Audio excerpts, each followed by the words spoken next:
Hey everyone, this video is all about how to really think about Kentucky based on the type of land you're looking for and what you're looking to use it for. I'm going to have a popsicle while we talk.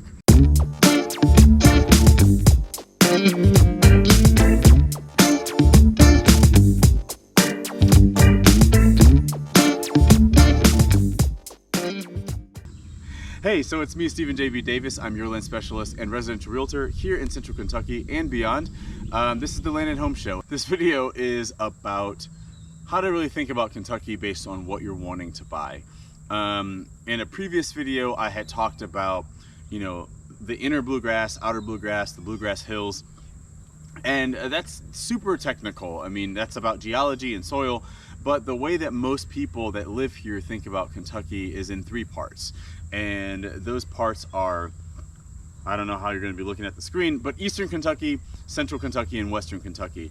And depending on what you're looking for, you may want to focus your sights on one of those regions. And these are large regions. So we're not talking about the technical regions of like the Western Pennyroyals and the Western Coalfields versus the Jackson Purchase region versus the Eastern Coalfields. We're really talking about three big chunks and sort of casting a broad brush on how you might conceptualize them, how you might view them, the topography, all that type of thing.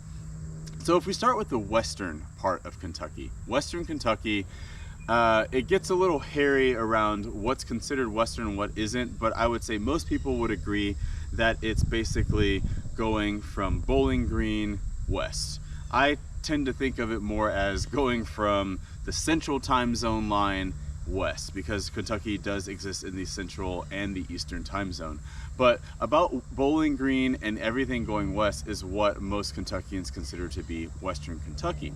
And out there is really the end of the Corn Belt moving east, if that makes sense. So the Corn Belt consists of like Iowa, Indiana, Nebraska, all of those places that you think about, corn-fed football players, or just Great Plains, really flat land. The reason why Western Kentucky is the end of the Corn Belt is because of its flat land. So what that may mean for you is if you're truly looking to farm, whether you're a farmer now or you want to get into farming, if you're looking at row crops, at grains, corn, wheat, barley, things like that, Western Kentucky is really going to be where all of that land is, or the vast majority of it. And it's going to be some of the most expensive agricultural land that we have as well. If you're talking about, again, crop farming, we're not talking about horse farms. That's a whole different thing, which we'll get to. But the Corn Belt really kind of ends in that western portion of Kentucky. And again, if you're looking to farm, you're looking to get into large-scale agriculture, that's where you're going to find it, that Bowling Green area and west. So we're talking about, like, you can find those 4,000 acre flat farm type things, whereas if you found 4,000 acres in Eastern Kentucky, I can guarantee you most of it ain't gonna be flat. So that's how to think about Western Kentucky. If you're talking about Central Kentucky, that's when you start to get more of those idyllic rolling hills. You start to see all the horse farms. So there are farms here for sure, but the kind of farms that are here in Central Kentucky, especially once you get into that bluegrass region, so we're talking Lexington, Woodford County, even places as far out as Louisville, the largest city that we have here, those rolling hills and those types of farms that those rolling hills are really helpful for is for horses. So you're not going to find $3,000, $4,000, $5,000 an acre land here for farming, because really you're going to be talking about like $40,000 an acre. We're talking like 8, 9, 15 and $20 million horse farms when you're talking about Central Kentucky. If you're not quite on the horse farming train, then most of the farming that's going to be here in Central Kentucky is really going to center around cattle. So you go out to Mercer County, you go up into places like Pendleton County, you go down into Madison County, even some places around Fayette County, where Lexington is, you find more of the cattle farming model, if it's not going to be horses. And then there are a few historic tobacco places around here, but tobacco is really, again, a whole other conversation that we don't have enough time to really get into for this video, but there's not a whole lot of tobacco left in central Kentucky, not on like a massive scale.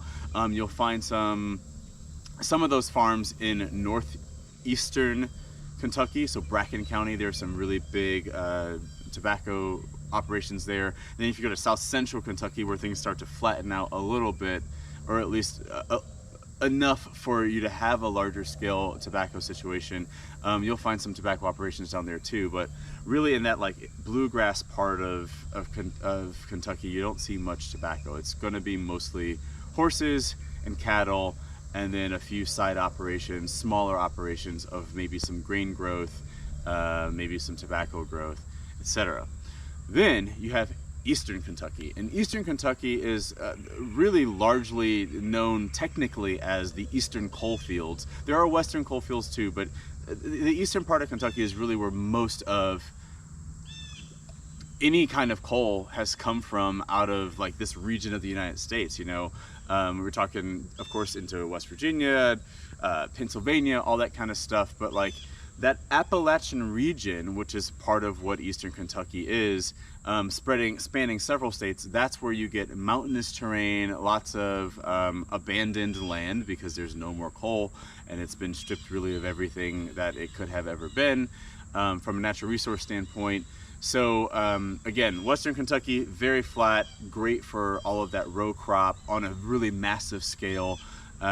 Central Kentucky, rolling hills, lots of horses, lots of cattle, some farming, but nothing like what happens out in Western Kentucky. And then Eastern Kentucky is a lot of mountainous terrain.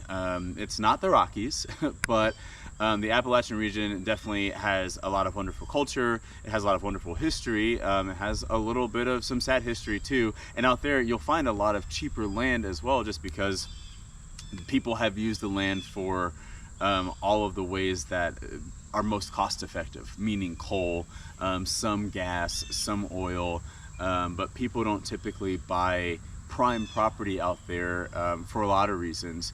And so that's really how to think of the three regions. And depending on what you're looking for, you may go to one of the three. Maybe the entire state may take up your search.